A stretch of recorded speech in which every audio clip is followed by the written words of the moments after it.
Huntington's is a genetic disease. It's basically passed down through either your mother or father, and you have a 50% chance of having it. And my mother had it, and she was diagnosed with it when she was 32. She was, probably at a pretty late stage by the time she was diagnosed, went undiagnosed for a while. Her father was the one who had the gene, and I never met him.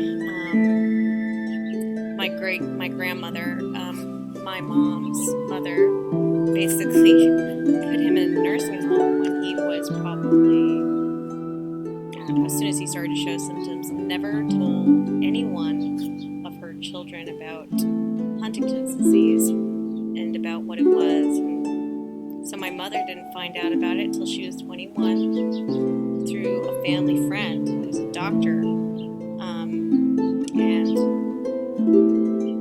Basically her whole, all of her siblings, she and them learned, and no one ever obviously had a genetic test back then or anything like that. And, Huntington's is it's always misdiagnosed because, it looks like so many other diseases. And I'm grateful that, today we have a little bit of some answers with it. And,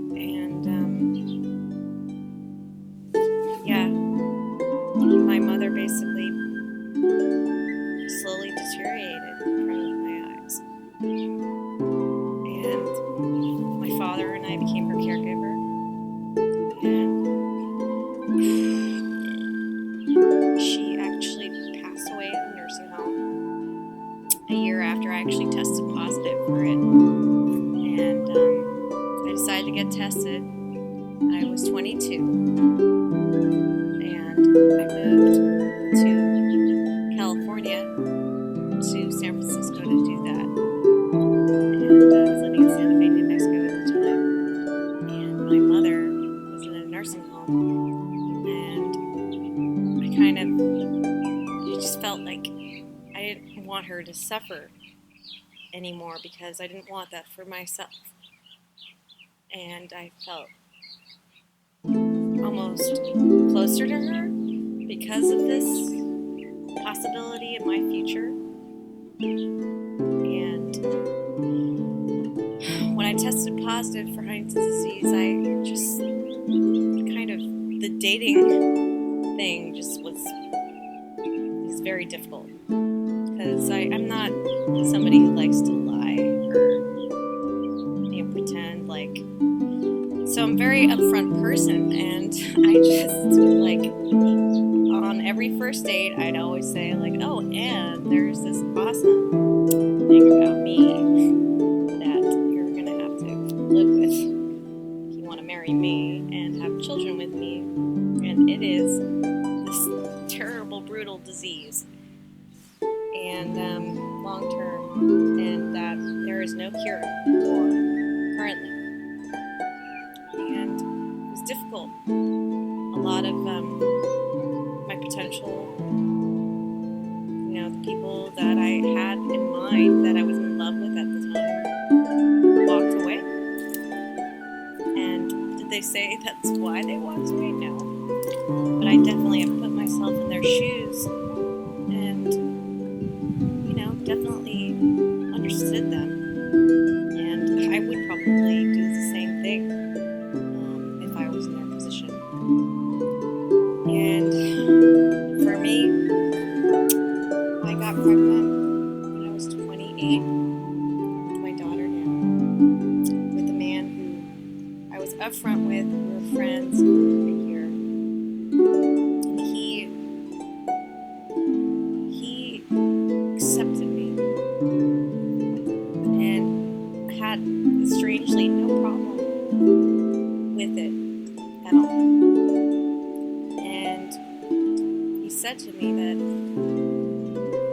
even if it's just a few years that I get to spend with you not sick, it'll be worth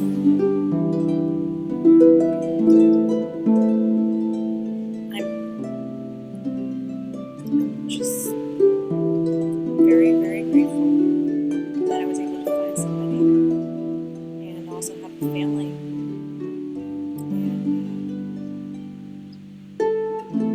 And now I'm trying to prepare for the future with, basically trying to make it so that my care doesn't fall on my family in their lives. It's a difficult process, but it's the name of the game when you have HD.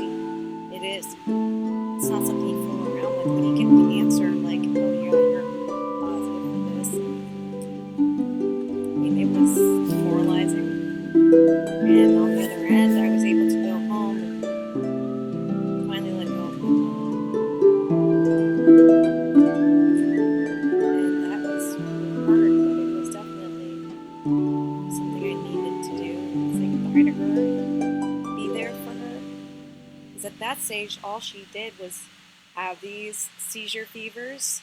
That's what I like to call it, which is basically a late stage system of Huntington's disease where if somebody basically get high fever and then they start to seize. And she had a kangaroo pump, which is basically this pump that you get into your stomach and you get food in there. She wasn't eating by mouth, and there's not a lot of quality of life for a long time. And I felt like she was ready. I talked about it with her. And there were moments where she was there, and most of the time she just wasn't. She was 54 when she died. She was sick for 15 years. Something like that. Anyways, yeah. This disease is real. And, we need your help with it. We need your help financially. And if you go to HCSA now and donate to Huntington's disease, that's going to get us a little bit closer to finding a cure for me. And I guess my parents thought when I was born probably that by the time I had it, there would be a cure, and there's not. And it's frustrating, but on the other end, I still have hope. And I'm doing this pie on the face challenge because I want to raise awareness. And I want to tell my story. And I think this is a wonderful opportunity. And, I'm the last person with Huntington's disease in my family. All of my cousins, they don't have it. I'm the last person. And my daughter was tested for it when she was in utero. And so, we don't have to spend our years worrying about whether or not our daughter is going to have like juvenile Huntington's or any other Huntington's in her life. And I feel honored that stops with me. And I have no problem with it. And at the same time, at least my life will be prolonged by medications that are out there and things like that today. And so I'm going to do the pie in the face challenge here in a minute. And my daughter is going to do it. So, thank you.